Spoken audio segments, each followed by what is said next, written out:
Student, कैसे आप सब। उम्मीद है कि आप सब ठीक होंगे, स्वस्थ होंगे और मस्त होंगे। और जैसा कि स्टूडेंट मैंने अपनी एक वीडियो के माध्यम से आप लोगों को बताया था कि हम अपने यूट्यूब चैनल के माध्यम से आप लोगों को एनसीईआरटी बेस 10th क्लास का कंप्लीट मैथ यहाँ पर कराने वाले हैं, वो भी आपके एग्ज़ाम से पहले। और अगर आप लोगों का इंटरेस्ट रहा तो और बच्चों का प्यार मिलता रहा तो हम जल्दी 9th और 11th का मैथ भी शुरू कर देंगे।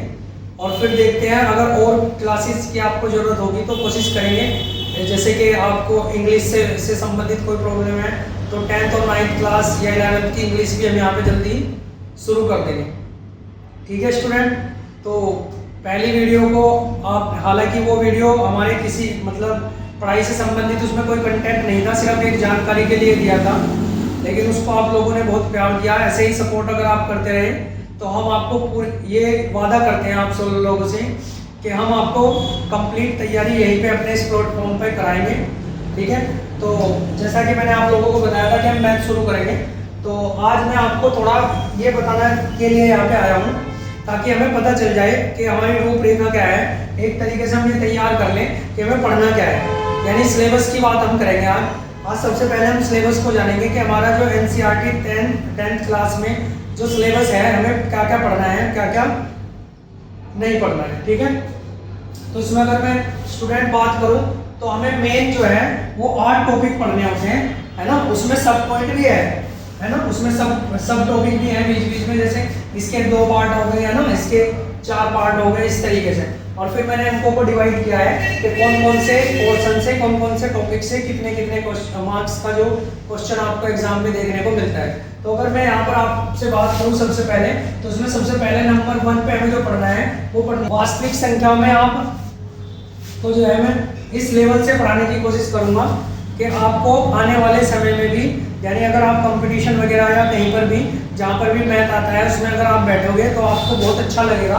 इस तरीके से मैं थोड़ा यहाँ पर बताने की कोशिश करूँगा। और साथ ही आपको 5 अंक ये देकर भी जाएगा आपके पेपर में, लगभग 5 अंक का यहाँ से जरूर आएगा आपके पेपर में। तो हम इसको बहुत अच्छी तरीके से डिस्कस करेंगे। ये तो अभी कहने वाली बात है, लेकिन वास्तव में जब हमारी क्लासेस शुरू होंगी कल या परसों से 100% क्लासेस शुरू हो जाएगी, है ना, तो यहाँ पे हम वास्तविक संख्याओं को अच्छे से पढ़ेंगे। और सबसे ज्यादा जो वेटेज रहता है इसमें रहता है बीजगणित का। ठीक है, ये अलजेब्रा का। ठीक है, बीजगणित जो है ये बहुत ही ज्यादा इंपॉर्टेंट है आपकी 10वीं के लिहाज से भी, है ना, 10th क्लास के लिहाज से भी। और साथ ही जैसा कि मैं आपको वीडियो में बता चुका हूँ कि मैं पिछले लगभग 10-12 साल से कंपटीशन का मैथ पढ़ाता हूँ, है ना, अपने सेंटर पे।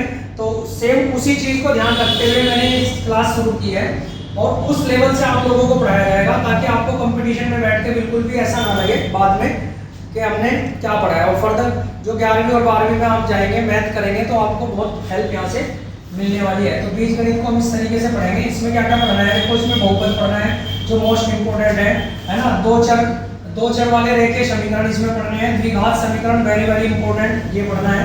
ठीक है, और जो समांतर श्रेणी है ये पढ़ना है। यानी इसमें 4 पार्ट्स पढ़े जाएंगे इसके, जो आपकी 10वीं के अंदर पढ़े जाते हैं। ठीक है, बीजगणित में।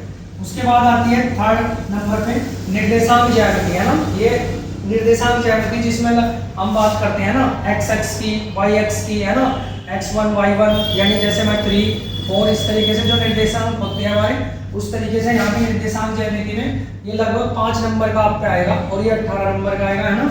फिर उसके बाद आती है ज्यामिति। ज्यामिति को यहाँ पे ज्यादा नहीं पढ़ा जाएगा, अगर इसके हिसाब से देखें तो बहुत कम है, केवल त्रिभुज और वृत्त की बात यहाँ की गई है।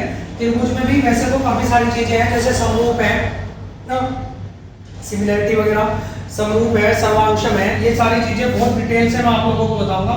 और फिर उसके बाद वृत्त यहाँ पे पढ़ा जाएगा।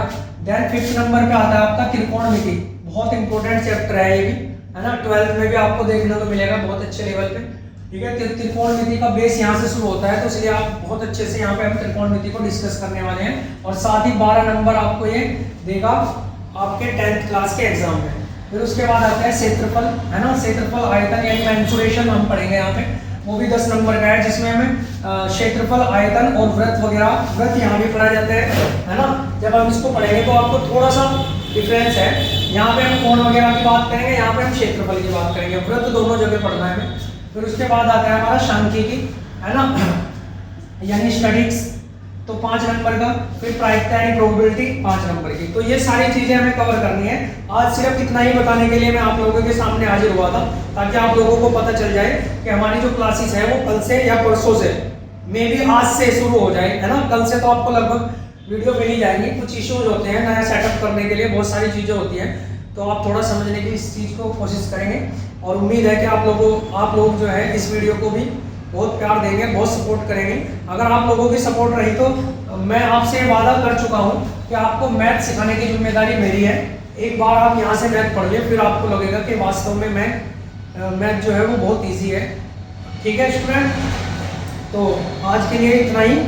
फिर हम जल्द मिलते हैं अपनी पहली वीडियो में, जिसमें हम डायरेक्ट अपने सिलेबस को लेकर आएंगे, है ना। देखते हैं इसमें शुरू क्या करना है। वैसे तो बहुत इंपॉर्टेंट त्रिकोणमिति भी है, और जो भी है या तो सीरियल से ही, या फिर जो इंपॉर्टेंट टॉपिक है वो हम शुरू करेंगे। तो okay, good bye, thank you.